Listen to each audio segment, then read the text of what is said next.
Today, we are diving into something called the DAG-aware transformer. It's all about teaching AI to finally understand why things happen, a skill that until now has really been just for us humans. I mean, really think about this for a second.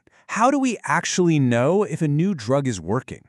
Is it the medicine itself, or is something else going on behind the scenes? These are the kinds of questions that have massive, real-world consequences. We're talking medicine, public policy, you name it. Getting the answer wrong can cost billions, and sometimes a whole lot more. And that's the core of it, right? Answering why is just one of the toughest problems out there. It's all about cutting through the noise to find the real signal. But what if a new kind of AI could do it better than we ever have before? Well, that's exactly what we're going to get into today. Okay, so first things first. Before we can understand the solution, we've got to wrap our heads around the basic problem it's trying to solve, the cause and effect puzzle. This whole field is called causal inference, and it's basically the science of figuring out if A really causes B, or if they just, happen to show up to the party at the same time. It's all about separating a true cause from a simple coincidence. Let's use the classic example, because it's a good one. If you look at the data, you'll see that when ice cream sales go up, so do the number of drownings. So does this mean eating ice cream makes people drown? Obviously not, right? So what in the world is going on? Well, the real culprit, the hidden variable, is hot weather. When it's hot, people buy more ice cream. And when it's hot, more people go swimming. This hidden variable that creates a totally fake connection, well, scientists have a name for it. It's called a confounding factor. Now, brilliant people have been working on this problem for a long time. There are some really clever statistical methods to try and control for these confounders. They have wild names like inverse probability of treatment weighting. But here's the problem the new paper points out. These methods are super fragile. If your starting assumptions are even a tiny bit off, your results can get totally biased and lead you to the completely wrong conclusion. And this is where AI enters the picture. To handle all this complexity, researchers are turning to a seriously powerful new investigator. Just think about modern AI models like transformers, the same tech that powers ChatGPT. You can think of them as these brilliant data detectives. They can sift through mountains of information and spot these incredibly subtle patterns that a human being would just never, ever see.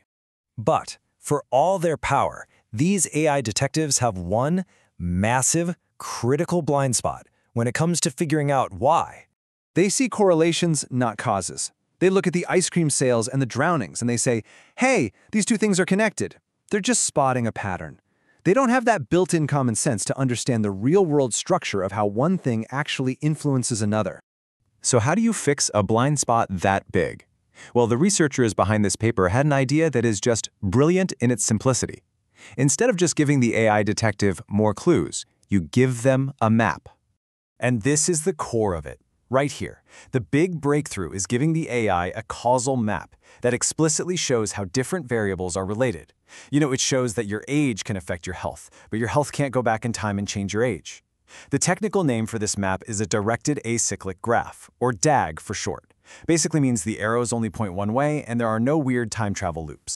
So here's how it works in 3 simple steps. First, the human experts draw this map, the DAG, based on existing science. Then that map gets turned into a set of rules, kind of like a filter for the AI's attention. And finally, that filter forces the AI to only look along the valid pathways on the map. It's now physically blocked from making that bogus connection between ice cream and drownings. And the authors themselves say it best. Their key innovation was to bake this causal structure directly into the AI's attention mechanism. It's not an add-on, it's part of the very core of how the AI thinks. Okay, so the theory is fantastic. It sounds great on paper, but the real question is always, does it actually work any better? Well, let's look at the results. Now check this out. They tested their new model on 2 famous real-world data sets about job training programs. And in both cases, their new method, that's the AIPW hours bar all the way on the right, had the lowest error. And in this game, lower's always better. It was a clear, consistent winner. And just how much better are we talking? On one of the data sets, this new DAG-aware AI reduced the error by nearly half, 48%. That is not a small improvement, folks. That's a massive leap in accuracy. And just to prove it wasn't a fluke, they tested it again on a super complex data set from a data science competition. And what do you know? The race was a little closer, but their new method still came out on top with the lowest error rate. It's simply more accurate and more reliable. So what does this all mean? We've looked at the cool theory. We've seen the impressive proof. But what does a more accurate causal AI actually mean for us out here in the real world? Honestly, it could mean everything. It could mean doctors are able to figure out exactly which treatment will work best for you. It means governments could design social programs that actually help people. It means we could make smarter economic choices and build fairer systems, all because we can finally get a better handle on the true impact of our decisions. So, to bring it all home, our AI detectives were already powerful, but they kept getting lost chasing down false leads. By giving them a causal map, we're not just making them smarter, we're making them wiser. We are getting them that much closer to the truth. And so that leaves us with one final, huge question to think about.